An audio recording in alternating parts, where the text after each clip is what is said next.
अभक्त संगो देहोत्थो वाचिको मानसस तथा त्रिविधोपि परित्याजो भक्ति कामनाय बुधई। जिसे विशुद्ध प्रेम लक्षणा भक्ति की कामना है, ऐसे बुद्धिमान उपासक को चाहिए कि देहोत्थ शरीर से, वाचिको वाणी से, मानसस तथा मन से भी अभक्त का संग न करे, अभक्त की चर्चा भी ना करे। अरे वो अमुक ऐसा, बिल्कुल नहीं। चर्चा होने लगे कान में अंगुली डाल लो। अभक्त की चर्चा सुनने मात्र से सुकृत नष्ट हो जाते हैं, मन मलिन हो जाता है। पर निंदा के सुने ते किए ते दोनों बराबर है। आवत नहीं कछु हाथ, मूर्ख पर्वत पाप को ले चल अपने साथ। उपासक को चाहिए कि अभक्त पुरुष की वाणी से चर्चा भी ना करे। और ये बहुतायत है। जहां चार साधक बैठेंगे तो अपने में गुणाभिमान करके किसी साधक के न्यून आचरणों की चर्चा करने लगेंगे। ये बहुत हानिकारक है। परदोष दर्शन, परदोष वार्ता इस साधक के साधन को चाट जाती है, उसको पता भी नहीं चलता और वो खाली होकर फिर विषयों का चिंतन करने लगता है। मन से भी उसका चिंतन न करे। अमुक जो है ऐसा ऐसा ऐसा कर रहा है, वो ऐसा उत्तम साधक नहीं, ऐसा क्यों? तो बोले नहीं, इसलिए चिंतन करे। तो तुमने क्रिया देखी, अंदर कारण तत्व तो नहीं देखा कि उसमें हमारा आराध्य देव बैठा हुआ है।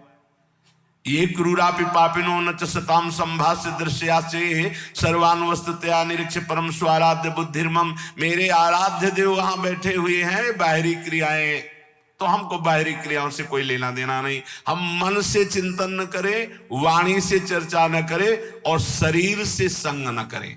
खान पान तो कीजिए रसिक मंडली माए, जिनके और उपासना तहां उचित द्रुनाए। फिर वो तो अभक्त है, उसके संग खान पान, हंसी मजाक, बातचीत, बैठना उठना ऐसा बिल्कुल नहीं। ये व्यक्ति, और आजकल यंत्र है मोबाइल, इसमें भी जैसे संसार में गुण अवगुण युक्त सब कुछ है। जड़ चेतन गुण दोष में विश्व कीन करतार, संत हंस गुण गाय पे परिहरिवार विकार। जैसे हंस को पानी और दूध मिला के रख दो, कहते हैं दूध पी लेता है, पानी छोड़ देता है। ऐसे ही संत जो परम हंस हैं, वो जगत में भागवतिक गुणों को केवल देखते हैं, मायाकृत इन दोषों का त्याग कर देते हैं। ऐसे ही आपके पास, आप किसी से मिलते नहीं पर आपके पास मोबाइल है और आप उसमें से जो भक्ति विरोधी बातें हैं वो देखते हैं, सुनते हैं, उनका मनन करते हैं, तो आपका कुसंग हो रहा है। आप अपनी भक्ति को खो देंगे। बहुत सावधान। कायिकः काय संबंधात्, शरीर के संबंधी कोई भी हो, अगर वो भगवत विमुख है, भगवत विमुख उपदेश करते हैं, भगवत विमुख चेष्टा करते हैं, हमें बिल्कुल उस संबंध को नहीं मानना है, क्योंकि हमें इस जन्म में श्यामा श्याम की प्राप्ति करनी है। प्रहलाद जी हाथ जोड़कर साष्टांग दंडवत करके खड़े हुए, पिताश्री कहकर सम्मान से बोलते थे। जब हरि की निंदा करने लगे हिरण्यकश्यप, प्रहलाद जी ने दैत्यराज कह के बाद, अब नहीं, जाके प्रिय राम वेदे ही तजिए ताहि कोटि बैरिशम यद्यप परम स्नेही। भरत जी माता कैकेयी को साष्टांग प्रणाम करते। जब आराध्य देव श्री राम को 14 वर्ष का वनवास रूपी वरदान मांगने की बात सुनी तो कहा, पापिनी आज के बाद तेरा कभी मुख नहीं देखेंगे और तुझे कभी मां नहीं कहेंगे। जीवन में भरत जी ने मां नहीं कहा। यहां कह रहे कायिकः काय संबंधात्, कायिक अभक्त संग, वो चाहे रिश्ते नाते में कितना भी पूज्य हो, यदि वो हमारे भगवान की निंदा करता है, भगवत मार्ग की निंदा करता है, भगवत विमुख है, तो हम आवश्यकता पड़ी तो उसकी सेवा कर देंगे। यदि हम पुत्र हैं या अमुक संबंध है, वो दुख में है, तो हम सेवा कर देंगे, पर अब उसका संग नहीं करेंगे, उसकी आज्ञा नहीं पालन करेंगे, उसकी बात नहीं सुनेंगे। वचसा भाषणात्मकः, वाणी से हम ऐसे अपवित्र आचरण करने वालों की चर्चा ना करें। अन्नादि नाम मानसस्तु, भोजन दिया हुआ ऐसे अभक्त का कभी ना पाए। जो भगवान की अवहेलना करता है, भले वो हमारा रिश्तेदार है, अगर हमें जाना पड़ा तो हम ये बोल देंगे कि आज हमारे उदर में दर्द है, हम यहां प्रसाद नहीं पा पाएंगे, औषधि ले रहे हैं, इसमें कोई मिथ्या नहीं। हम भगवत मार्ग को पुष्ट करने के लिए अभक्त के घर का अन्न भी न खाए। अन्नादि नाम मानुषस्तु, अगर अन्नादि पाओगे तो तुम्हारी मानसिक वृत्ति बिगड़ जाएगी। बिल्कुल ये पूरा अनुभव की बात है। एक दिन माधुकरी रोटी पा करके फिर उसका भजन, एक दिन भंडारे का अन्न पा करके फिर उसका परिणाम देखो। चिंतन में जमीन आसमान का अंतर हो जाता है। प्रिया प्रीतम के मिलन की चाह, भजन की गाढ़ वृत्ति सब पता नहीं कहां खो जाती है, बस उद्दंडता सुहाती है। अन्न का बहुत बड़ा प्रभाव। भूखे रह जाना अच्छा है, लेकिन बिना परिचय के ऐसा नहीं कि भूख लगी जहां जो मिला हम खा लिए, नहीं, जानबूझ करके खूब समझ करके ये भोग लगाने योग्य श्री जी के है कि नहीं है, भोग लगा है कि नहीं है, ये जिसका हम अन्न ले रहे हैं ये वैष्णव है कि नहीं, भजन करता है कि नहीं, भक्ति रंग से रंगा है कि नहीं, भगवत विरोधी तो नहीं है। जहां तहां अन्न खात सखी कहत आप गात, सकल दिवस द्वंद जात रात सर्वसो वही। सेवक जी महाराज कह रहे हैं, जहां मन आया वहां भोजन कर लिया, अपने को कह रहे सखी, अपने को सहचरी कर रहे, दिन भर प्रपंच में बीतता, रात सोने में अपने को कह रहे मैं रसिक उपासक हूं। बहुत डांट लगाई है। जहां तहां अन्न खात सखी कहत आप गात, सकल दिवस द्वंद जात रात सर्वसो वही। इसलिए अभक्त का शारीरिक, मानसिक, वाचिक त्याग करके भक्तों का संग करें। भक्तों की पहचान कैसे हम जाने कि इनका संग करना चाहिए? तो बोले अप्रेक्ष क्लम आत्मनो विदधति प्रीत्या परेशाम प्रियम लज्जन्ते दुरितोद्गमादिव निज स्तोत्रानुबंधादपि विद्या वित्त कुलादभिश्च यदमि यान्ति क्रमान्नमृतां रम्या कापि शतां यं विजयते नैसर्ग की प्रक्रिया। संत जन किसे कहते हैं? बोले जो निरंतर अपनी चित्त वृत्ति को प्रभु में लगाए होते हैं।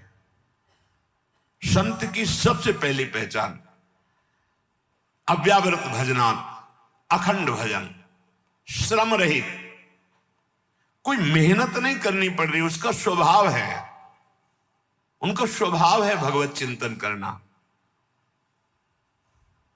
याजुपर्योमय सहज स्वभाव, श्री हरिवंश नाम रस जाओ, ये स्वभाव पड़ गया है, स्वाद मिल गया है नाम का, स्मरण का। संत की सबसे बड़ी पहचान है हर समय वो निरंतर अविरत तैल धारावत अपने इष्ट के चिंतन में। मुखाकृति देखते ही पता चल जाता है बहिर्मुख है या अंतर्मुख है, ये श्री जी के चिंतन में या संसार के चिंतन में। ये तो बहुत छोटे छोटे साधकों को पता चल जाता है जो ठीक से साधना करते हैं। दूसरा, संत की पहचान दूसरे के क्लेश को देखकर तत्काल द्रवित हो जाना और उसकी दुख निवृत्ति के लिए तत्पर हो जाना। पर दुख द्रवई सुसंत पुनीता, दूसरे के दुख निवृत्ति के लिए तत्पर हो। हे भगवान, कैसे मैं इसका दुख दूर करूं, क्या करूं?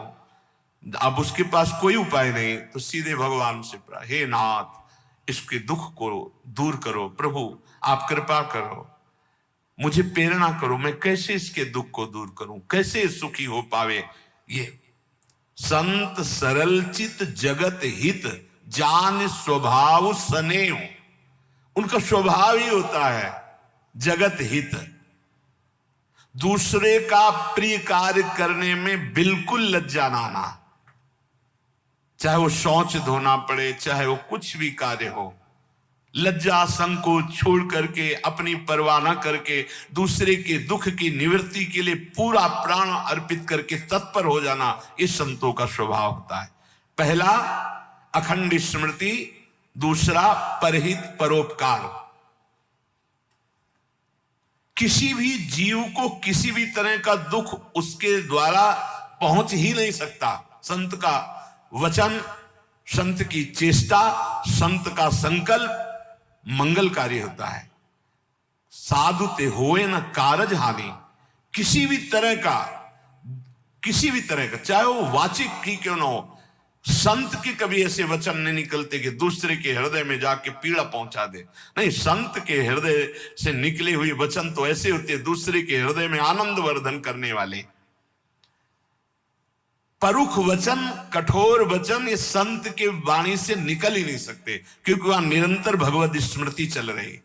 शरीर से ऐसी चेष्टा ही नहीं हो सकती। तो जिसे भगवत मार्ग में चलना है तो इसको आदर्श मानकर स्वीकार करना।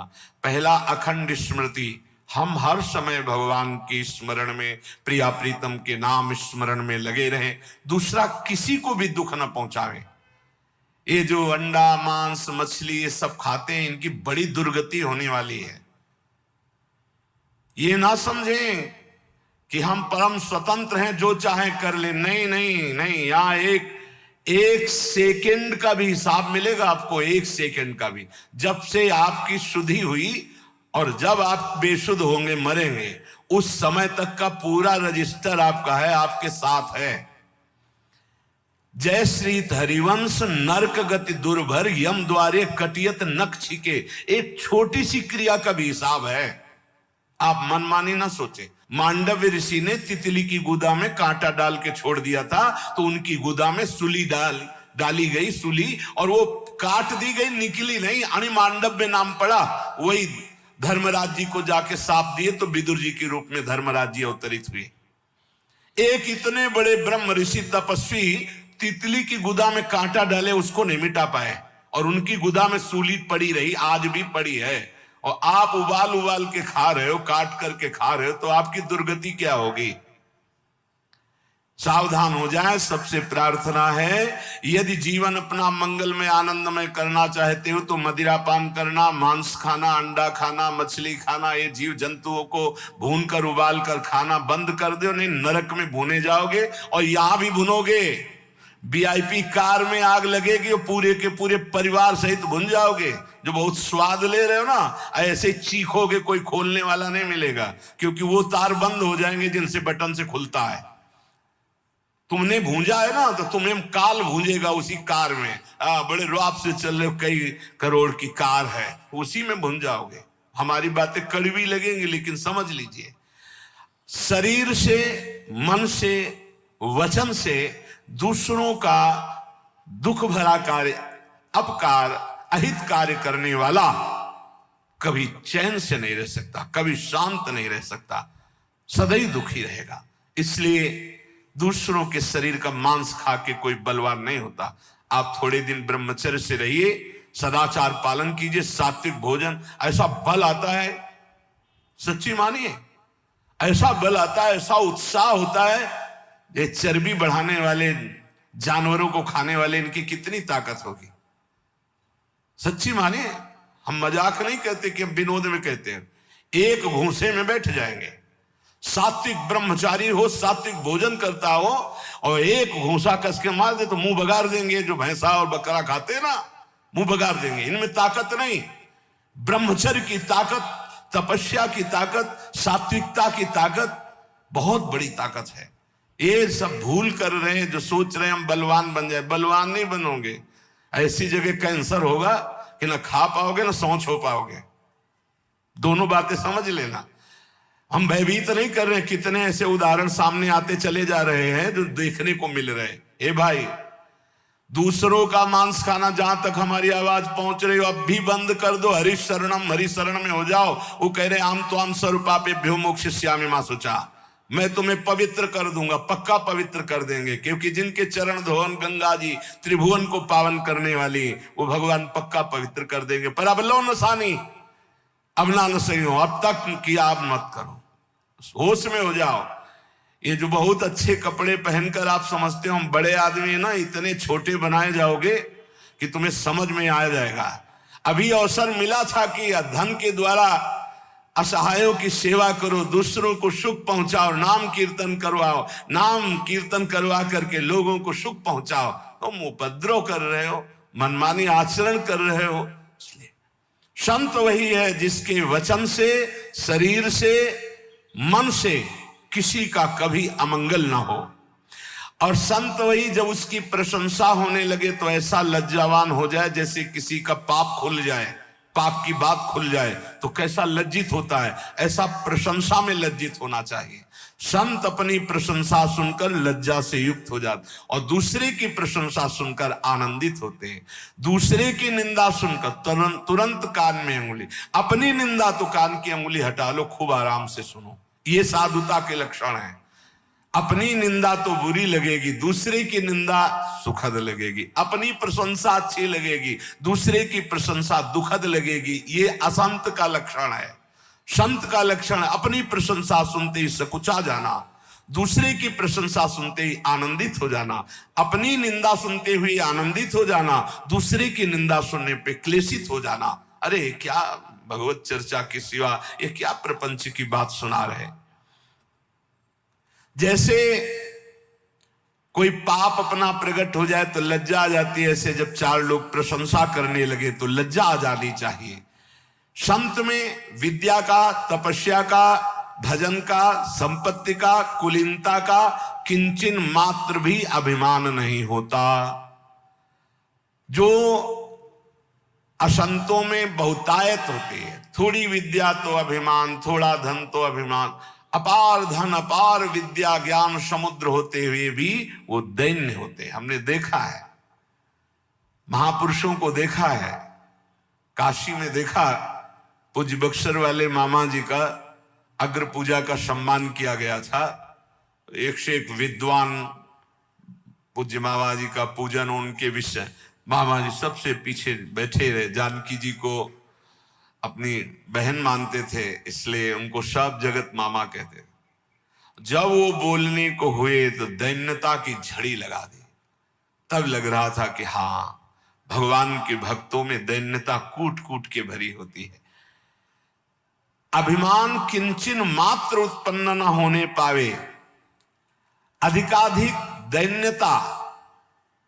देखो ना, परम ज्ञानी हनुमान जी जब बोल रहे हैं विभीषण जी से, तो ये नहीं कह रहे मैं भगवान का अत्यंत नजदीकी सेवक हूं, भगवान राम हमें बहुत प्यार करते हैं और मुझे योग्य समझा इसीलिए मुझे भेजा, ऐसा नहीं। वो कैसे बोल रहे, असमय अधम सखा सुनु मोहु पर रघुवी, मैं कितना अधम हूं ऐसा प्रात ले जो नाम हमारा ते दिन ताई न।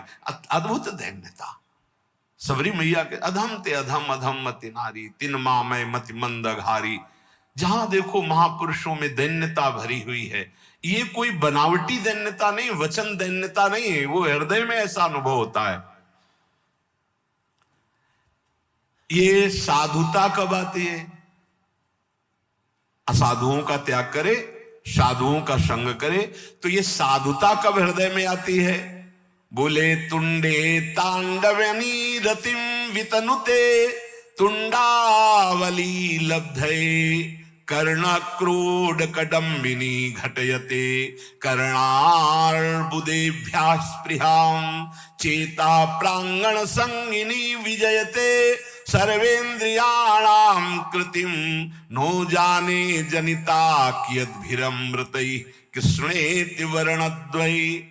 जिसकी जिह्वा में दो अक्षर राधा राधा कृष्ण कृष्ण ये हर समय चलता रहता है, सब सद्गुण आ जाएंगे, धन्यता आ जाएगी, अभिमान का नाश हो जाएगा, तत्वबोध हो जाएगा, भगवत प्रेम हो जाएगा, विश्वास मान लो, सब कुछ हो जाएगा। रोज चर्चा इस बात की होती है, कह रहे इतना नाम में प्रेम हो जाए कि ऐसा लगे कि एक जिह्वा से काम नहीं चलता, करोड़ों जिह्वाएं हो जाए, करोड़ों जिह्वाओं से रटो राधा राधा राधा राधा राधा राधा। कितना सुखद है नाम। ऐसा लगता है दो कानों से काम नहीं चल रहा, करोड़ों कान हो जिससे हम सुने राधा राधा राधा कृष्ण कृष्ण कृष्ण। ऐसी मेरी लालसा, जिसकी ऐसी लालसा है वो कभी नाम छोड़ नहीं सकता। और जो निरंतर नाम सुधा का रसास्वादन करता है, उसकी इंद्रियां अंतर्मुख हो जाती है। निज सुख बिन मन होई कि थीरा, यही निज सुख है। जब नाम सुख प्रकट होता है तो अपने आप मन अचंचल होने लगता है, जाता नहीं विषयों की तरफ, और मन जो इंद्रियां बहिर्मुख होकर प्रकृति की तरफ, वो अंतर्मुख हो गई। चेता प्रांगण संगिनी विजयते सर्वेंद्रियाणाम कृतिम। जब चित्त अर्थात मन प्रभु के नाम रस में इतना पंग होने लगा कि उसके जाने की कहीं इच्छा ही नहीं रह गई, तो इंद्रियां भी अंतर्मुख होकर के शांत हो गई। जहां इंद्रियां और चित्त ये नाम में डूबे तो सच्ची साधुता का स्वरूप प्रकाशित हो जाता है, उसमें बनावटीपन नहीं होता। आज तक जितने भी महापुरुष हुए वो सब नाम से हुए, ध्यान रखना। राधा राधा राधा, कृष्ण कृष्ण कृष्ण। अरे मन, ये बड़े दयामय हैं युगल सरकार। द्रुत कनक सुगौर स्नग्ध मेघौघ नील, छविभिर अखिल वृंदारण्य मुदभासयन्तौ, मृदुल नवदुकूले नील पीते दधानौ, स्मर निभृत निकुंजे राधिका कृष्ण चंद्रौ। राधा राधा कृष्ण कृष्ण ऐसा जपोगे तो क्या होगा? तुम्हारा चित्त रूपी दर्पण साफ होगा। चेतो दर्पण मार्जनम। जहां चित्त साफ हुआ और चित्त में ही चित्त चोर की झांकी आई, एक सघन मेघ श्याम वर्ण, जैसे नवीन जलधर में बिजली विराजमान हो दमकती हुई। आकाश की बिजली तो चमकती और अंतर्ध्यान हो जाती है, लेकिन वृंदावन नवनिवृत्त निकुंज में जो बिजली विराजमान है मेघ में, वो स्थायी विराजमान है। आज दो दामिन मिल बहसी, बिचले श्याम घटाति नूतन ताके रंग रसी। आज दो दामिन मिल बहसी, एक चमकी चहु और सकीरी, अपने स्वभाव लसी। और आई एक सरस गहनी में, दो उज बीच बसी। आज दो दामिनी मिल बहसी। एक श्याम सुंदर के वक्षा स्थल से लगी हुई पीता अरुण क्षय मनंत तडिल्लता भाम, और एक आकाश में नवीन जलधर में चमकी और अंतर ध्यान हो गई। बोले ये नवनिवृत्त निकुंज में विराजमान नवीन जलधर की कांति वाले श्री लालजू के हृदय से लगी हुई श्री प्रियाजू, बोले ये संपूर्ण वृंदावन गौर श्याम कांति से उद्भासित हो रहा है। ऐसा वो उपासक देखता है जिसकी हर समय जिह्वा इस नामामृत का पान करती रहती। राधा राधा राधा। नीलांबर पीतांबर धारी नवनिवृत्त निकुंज में विराजमान श्री युगल सरकार की, परसों कह रहे थे लाइव दर्शन होता भाई। यहां हमारे प्रभु ऐसे नहीं कि आए और दर्शन दिए चले गए, ऐसा नहीं होता। ये वृंदावन धाम है, जी नहीं सकते उपासक। रही न सकत पल पलकन अंतर, जैसे जलते मीन। तो क्या करते हैं? सीधे ऐसी सामर्थ्य प्रदान करते हैं, हृदय नेत्र खुलते हैं और प्रतिपल छिन छिन बिहरत संग, छिन छिन निरखत प्रेम भरी, छिन जस कहता भंग। ये जो कृपा हरिवंश की, सदा सदा के लिए वो श्यामा श्याम के संग हो जाता है। हर समय जिह्वा से निरंतर नाम जपते हुए हमारे नेत्रों में श्यामा श्याम क्यों प्रकाशित नहीं होते? क्योंकि कोई न कोई अन्य अभिलाषा भी है। विवेक के द्वारा उसको त्याग दो, नहीं तो हमारे प्रभु पहले वही भोग तुम्हें देंगे जो तुम आशा कर रहे हो। विभीषण जी आए तो सबसे पहला कार्य रघुनाथ जी ने समुद्र का जल मंगवाया और राज तिलक किया। और विभीषण जी ने स्वीकार किया, उर कछ प्रथम वासना रही। ये जो अन्य अभिलाषा है, ये देख लो अपने अंदर, जल्दी जल्दी इसको ऑपरेशन करो, विवेक के द्वारा निकाल कर बाहर कर दो। यदि आपसे नहीं हो रहा है तो गुरुजनों से निवेदन करो, डॉक्टर हैं वो, सदगुरु वैद्य वचन विश्वास करो। उनकी आज्ञा का पालन करो तो तत्काल उस वासना का नाश हो जाएगा। ऐसा नहीं हो रहा तो सबसे बड़े वैद्य हैं श्री श्यामाजू, श्री लालजू। प्रियालाल से प्रार्थना करो रो के, प्रभु मेरी इस वासना की कभी पूर्ति मत करना, इसको नाश कर दो प्रभु। यदि मैं बार बार आपसे विमुख कोई वस्तु, व्यक्ति, पदार्थ, स्थान चाहूं तो नाथ मेरी इस वासना को नष्ट कर देना, कभी पूर्ण मत करना। अगर अन्य अभिलाषा बनी रही, यहां तक कि मोक्ष की भी अभिलाषा, तो हमारे श्यामा श्याम से प्रेम में बाधा पहुंच जाएगी। इसीलिए अन्य अभिलाषिता शून्यम ज्ञान कर्माद्यनावृतम अनुकूलेन कृष्णानुशीलनम भक्ति रुत्तमा। प्रेम पूर्वक श्यामा श्याम का भजन करना, कोई भी आचरण उनके प्रतिकूल ना हो। प्रतिकूलस्य विसर्जनम अनुकूलेन कृष्णानुशीलनम। अनुकूल रसिकों की आज्ञा, शास्त्राज्ञा के अनुसार ये अनुकूल होता है, उसके थोड़ा भी मनमानी करना प्रतिकूल हो जाता है। किसी भी प्रकार की कोई अभिलाषा अन्य ना हो, यहां तक कि ब्रह्म ज्ञान की भी इच्छा ना हो, मोक्ष की भी अभिलाषा ना हो।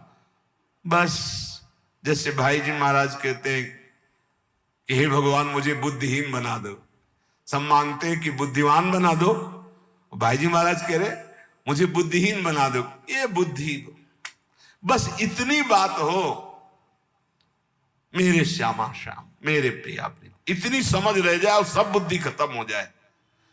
जैसे कहते हैं कोई समझे या ना समझे, सबसे हमारी समझ भली, ठाकुर नंद किशोर हमारे, ठाकुराइन ब्रशभान ले, भाई इतना रह जाए बस, इसके आगे सब खत्म हो जाए, ना हमें कोई ज्ञान रह जाए, ना कोई चाह रह जाए। ऐसी स्थिति शून्य, अन्याभिलाषिता शून्यम ज्ञान कर्माद्यनावृतम। ज्ञान कर्म इनका भी, ज्ञान से कर्म से जो प्राप्त होते हैं लोक लोकांतर मोक्ष आदि, इनकी भी मुझे चाह नहीं है। अगर ये भोग और मोक्ष की चाह रहती तो श्यामा श्याम का प्रेम प्रकट नहीं होता है। इसलिए कह रहे भुक्ति मुक्ति स्पृहा यावत पिशाची हृदय वर्तते तावत भक्ति सुख स्यात्र कथम अभ्युदयो भवेत्। जब तक ये भोग और मोक्ष की वासना रूपी पिशाची हृदय में बसती है, तब तक श्यामा श्याम की भक्ति रस का आविर्भाव नहीं होता। मोक्ष सुख की भी चाह महाप्रभु हरिवंश चंद्र जी के विभेमी कैवल्यता, मुझे भय लगता है इस मोक्ष से, मुझे श्यामा जी की सेवा चाहिए, मुझे मोक्ष नहीं चाहिए। नहीं, यहां करे पिशाची शब्द का प्रयोग किया है।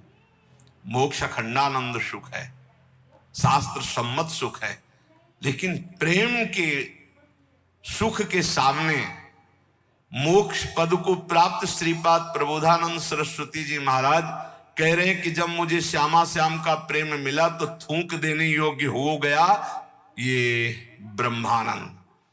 राम जी के रूप को जब देखा जनक जी तो कह रहे नहीं बिलोकत अति अनुरागा बरबस ब्रह्म सुख है मन त्यागा। मतलब ब्रह्म सुख मोक्ष सुख से भी श्रेष्ठ है